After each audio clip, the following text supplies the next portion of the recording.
할렐루야. 2024년 11월 11일 11월의 둘째 주일입니다. 오늘 드디어 히브리서 13장 마지막 시간이 되었네요.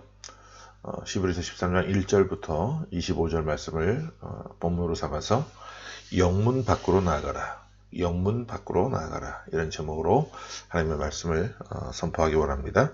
신약성경 368쪽이 되겠습니다. 히브리서를 마치고 다음 주가 이제 추수감사절인데요. 다음 주는 제가 설교를 하지 않고 저희가 이웃에 있는 다른 교회와 연합으로 추수감사 예배를 드리기로 했습니다. 그래서 제가 찬양과 성만찬을 담당하고 설교는 새로 반석에 부임한 우리 신목사님이 맡아 주기로 해서 역할 분담을 하기로 했습니다. 그래서 다음 주는 예배에 육성이라든지 자료가 제공되지 않는 것을 기억해 주시기 바랍니다. 이제 히브리서 마치고 추수감사절 지난 이후부터는 야고보서 말씀으로 함께 계속해서 말씀들을 나누기를 원합니다. 자, 역사의 변혁은요, 중심이 아닌 주변부부터 시작이 되어서 중심 쪽으로 한 걸음씩 옮겨가고 결국 중심까지 역사의 변혁에 동참하게 되는 그런 모습들을 보게 됩니다. 이것은 동서고금을 막론하고 역사의 변혁을 경험한 나라나 국가, 민족이라고 한다면 모두 경험했던 내용들이에요. 그렇다면 역사의 변혁이 왜 중심부가 아닌 주변부에서부터 시작이 되었을까요? 주변부는요, 기존의 기득권과 상관없이 창조적인 생각과 행동을 하기에 훨씬 용이하기 때문에 그렇습니다. 반면 중심부는 기득권과 가치관, 기존의 질서 체계들이 촘촘하게 박혀 있어요. 그러므로 그곳에서 창조적인 사고와 행동을 하기에는 쉽지가 않습니다. 복음의 역사도 중심이 아닌 주변부에서부터 시작된 것을 우리가 알게 되는데요. 예수님께서 하늘 보좌를 버리시고 이 땅에 내려오셨을 때 헤롯의 궁전도 아니고 예루살렘 성전도 아니고 로마의 왕실도 아니었던 갈릴리 변방에서부터 시작하셨습니다. 그곳에서 12명의 지제들을 데리고 복음의 사역을 시작하셨는데 주변에서 시작한 그 예수님의 사역은 서서히 중심부로 들어오면서 로마가 기독교를 공인하는 그 지경까지 이르게 되고 오늘날 세계에 많은 그런 성도들을 거느린 기독교회가 되었죠. 자, 오늘 본문에 보면 하나님의 백성들이 중심을 고집하지 말고 영문 밖으로 나아가라 말씀하는 것을 보게 됩니다. 그곳에서 진정한 복음의 역사가 일어난다고 하는 것을 들려주고 있는데, 자, 우리 본문 가운데 10절 말씀부터 함께 말씀을 봅니다. 자, 시작. 우리에게 제단이 있는데 장막에서 섬기는 자들은 그 제단에서 먹을 고난이 없나니. 자, 여기 보면 제단이라고 하는 게 나와요. 우리에게 있는 제단이 무엇입니까? 이 편지를 받는 히브리서의 독자들은 자유롭게 온전한 신앙생활을 하지 못하는 상태에 있었습니다.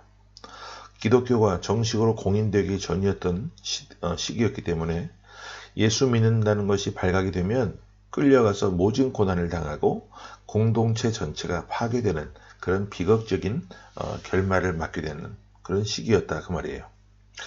당시 로마 황제들은 황제 숭배를 강요했고 예수 믿는 사람은 지하 카타콤으로 숨어들을 수밖에 없었습니다.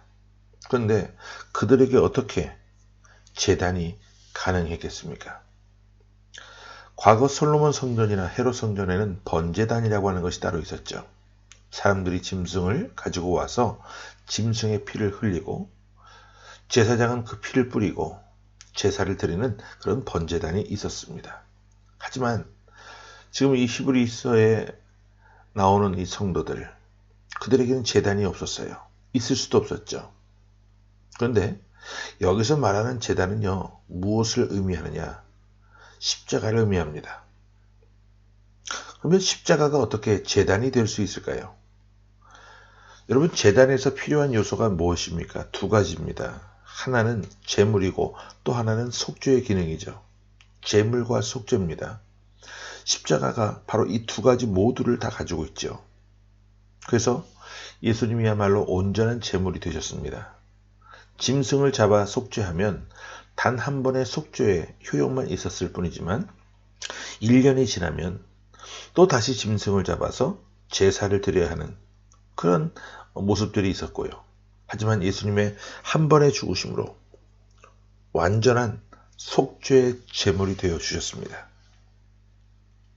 그러므로 우리에게 있는 제단은, 여기서 말씀하고 있는 제단은 십자가에 달린 예수 그리스도와 피를 의미한다는 거예요. 그리고 10절을 다시 보면 우리에게 제단이 있는데 이 제단은 십자가를 의미한다고 했죠. 자, 그 다음 장막에서 섬기는 자들은 그 제단에서 먹을 고난이 없나니 그랬습니다. 여기 장막에서 섬기는 자다, 누구를 말할까요? 이 사람들은 예수님께서 이 땅에 오셨음에도 불구하고 복음이 아니라 율법에 매여 있는 사람들을 말합니다. 이들은 그리스도의 십자가 제단에서 먹을 권한이 없다고 하는 거예요. 계속해서 11절 말씀을 봅니다. 자, 시작. 이는 죄를 위한 짐승의 피는 대제사장이 가지고 성소에 들어가고 그 육체는 영문 밖에서 불사름이라. 이 말씀은 과거 율법 시대의 대속죄를 의미합니다. 대속죄일이 되면 대제사장이 1년에 한 번 백성들의 죄를 사하는데 짐승을 잡아서 성소에 피를 뿌리고 짐승의 육체는 영문 밖에 나가서 불사르게 되었어요. 예수님께서 십자가를 지시고 돌아가시는 곳은 예루살렘 성 안이 아니라 영문 밖 골고다 언덕이었습니다. 바로 그것을 지금 비유적으로 설명해주고 있는 거예요. 그 다음 12절 말씀 봅니다. 자, 시작. 그러므로 예수도 자기 피로써 백성을 거룩하게 하려고 성문 밖에서 고난을 받으셨느니라. 예수님이 고난을 받으셨어요. 그런데 어디에서? 성문 안이 아닌 성문 밖에서. 예수님께서 십자가를 지시고 돌아가신 곳이 바로 어디였습니까? 골고다 언덕이었죠. 예수님이 사역하신 중심이 역사의 주변부였음을 설명해 주고 있는 겁니다. 예수 그리스도께서는 하늘 보좌를 버리시고 이 땅에 오셨어요. 그리고 그분의 사역의 중심은 갈릴리라고 하는 이 변방이 중심이 되었습니다. 그곳에는 이방인들도 있었고 어부들도 있었고 가난한 자들도 있었고 병든 자들도 있었고 중풍병자들도 있었어요. 그들에게 설교하실 때는 어려운 말씀을 하지 않으시고 알기 쉬운, 알아듣기 쉬운 비유의 말씀들로 하나님의 말씀을 듣게 하셨습니다. 예수님이 사마리아 성에 가셨을 때 거기서 수가성 여인을 만나셨죠. 아무도 가지 않는 그 사마리아 성에 가셔서 하나님 나라의 복음과 진리의 말씀을 전하셨습니다. 예수님께서 십자가를 지시기 위해 예루살렘 성에 입성하신 후에도 또 베단이라고 하는 지역에 찾아가셨습니다. 거기에는 나병 환자였던 시몬이 있었는데 그 시몬의 집에 직접 가셔서 그들과 함께 식사하시면서 교제하시고 사랑의 정을 나누셨습니다. 아무도 관심 갖지 않고 아무도 돌보지 않았던 죄인과 세리들과 함께 공동체 생활을 해 오셨어요. 예수님의 삶은 영문 안이 아니라 영문 밖이었고 성 밖이었고 그리고 예수님의 삶의 방식, 예수님의 삶의 관심은 오직 성 밖에 있는 사람들, 병든 사람들, 가난한 사람들, 외로운 사람들, 사회로부터 외면당하는 그런 사람들과 함께 하셨습니다. 그곳에서 일어난 복음이 세상을 변화시켰고 오늘 그 진리의 역사가 우리에게 전해져 오고 있는 것이죠. 다음 13절을 보고 정리하겠는데, 시작. 그런즉 우리도 그의 치욕을 짊어지고 영문 밖으로 그에게 나아가자. 우리도 영문 안이 아니라 영문 밖으로 나아가야 한다라고 말씀합니다. 이렇게 말씀하는 까닭이 무엇이냐 하면, 여전히 유대 율법주의에 사로잡혀 있는 사람들에게 영문 밖에 계신 예수 그리스도에게 나아가야 함을 역설하고 있는 거예요. 이 말씀은 또한 당시 성도들이 가지고 있는 기득권들을 포기하고 소외되고 가난한 사람, 병든 사람들, 예수님이 친구로 삼으셨던 자들과 함께 할 것을 독려하는 말씀이기도 합니다. 오늘 우리는 이 말씀을 통해서 무엇을 느끼고 깨달아야 할까요? 사람들이 한 곳에 오래 머물다 보면 자기도 모르게 기득권이라고 하는 것이 생길 수밖에 없습니다. 나는 기득권을 주장하지 않는다고 하는데 사실은 기득권자임이 분명해 보일 때가 있죠. 한 교회에서 수십 년 목회를 한 목사님들의 모습을 보게 되면 기득권자가 아니라고 하면서도 기득권자의 모습을 보여주는 그런 사례들을 볼 수 있고, 또 한 교회에서 오랫동안 중직으로 있는 분들을 보게 되면 또 기득권자의 모습을 보게 되는 그런 모습들을 우리가 보게 됩니다. 예수님은 하나님의 아들, 독생자이시지만 기득권을 포기하시고 이 땅에 내려오셨습니다. 그리고 이 땅에서도 왕실에서 목회를 하시지 않으시고 가장 가난한 변방 주변부로 가셨어요. 예수님은 영문 밖에서 십자가 고난을 당하셨습니다. 그러므로 히브리서 기자가 우리도 그의 치욕을 짊어지고 영문 밖으로 나아가자라고 말씀하는 거예요. 그래야만 복음이 세상 밖으로 나갈 수 있습니다. 교회 안에만 갇혀 있는데 어찌 이것을 복음이라고 우리가 할 수 있겠습니까? 교회 안에 차별이 있다라고 한다면 어찌 이것을 복음이라 할 수 있고 교회라고 할 수 있겠습니까? 누구나 예수 그리스도의 십자가로 함께 할 수 있을 때 그것을 우리는 진정한 복음이라고 부를 수 있습니다. 또 하나, 영문 밖으로 나가자고 했을 때 이 영문은 성문 밖을 말한다고 얘기했는데, 저는 이렇게 또 한 가지를 생각해 봤으면 좋겠어요. 바로 우리의 고정관념을 깨트리자. 우리의 기득권을 내려놓자.